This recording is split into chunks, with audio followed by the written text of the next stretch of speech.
अस्सलाम वालेकुम, आप देख रहे हैं उर्दू मीडिया पॉइंट। नाजरीन, पाकिस्तान और जनूबी अफ्रीका के पहले टेस्ट मैच का आज पहले दिन का खेल अपने इख्तिताम को पहुंच गया। आज की इस वीडियो में आपको पाकिस्तान और जनूबी अफ्रीका यानी दोनों टीमों के बॉलिंग और बैटिंग कार्ड्स दिखाए जाएंगे और बताएंगे कि किस खिलाड़ी ने कितना स्कोर किया और कौन से बॉलर ने मुखालिफ टीम की कितनी विकेटें गिराईं। दोस्तों, पहले टेस्ट मैच के पहले दिन जनूबी अफ्रीका ने पहले खेलते हुए 220 रन स्कोर किए और उसके तमाम खिलाड़ी आउट हुए, जबकि 69.2 ओवर्स का खेल मुकम्मल हुआ।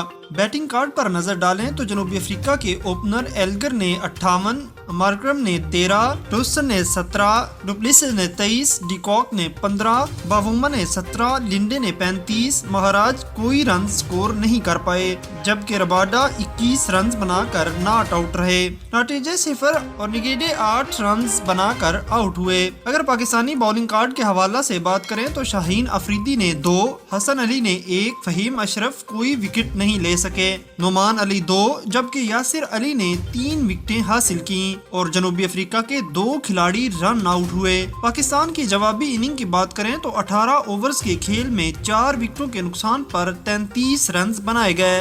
बदकिस्मती से एक बार फिर टॉप ऑर्डर बुरी तरह नाकाम हुआ। इमरान बट 9 रन बनाकर रबाडा के हाथों आउट हुए, जबकि आबिद अली ने 4 रन बनाए और वो भी रबाडा की गेंद पर बोल्ड हुए। बाबर आजम 7 रन बनाकर LBW और शाहीन अफरीदी जो नाइट वॉच में ग्राउंड पर आए थे बगैर कोई रन्स बनाए पवेलियन लौट गए। अजहर अली और फवाद आलम इस वक्त क्रीज पर मौजूद हैं। अजहर अली ने 40 गेंदों का मुकाबला किया और 5 रन स्कोर किए, जबकि फवाद आलम 3 गेंदें खेलकर 5 रन बना चुके हैं। पाकिस्तान अब जनूबी अफ्रीका से 187 रन पीछे है, जबकि इसके पास 6 विकेटें मौजूद हैं। जनूबी अफ्रीका के रबाडा ने 2 खिलाड़ियों को आउट किया, जबकि महाराज और नोटेजे ने एक खिलाड़ी को पवेलियन की राह दिखाई। दोस्तों, पहले टेस्ट मैच के पहले दिन से मुतल्लिक ये थी तमाम तर सूरत हाल। मजीद अपडेट्स के लिए हमारे चैनल उर्दू मीडिया पॉइंट के साथ जुड़े रहिएगा। अल्लाह निगहबान।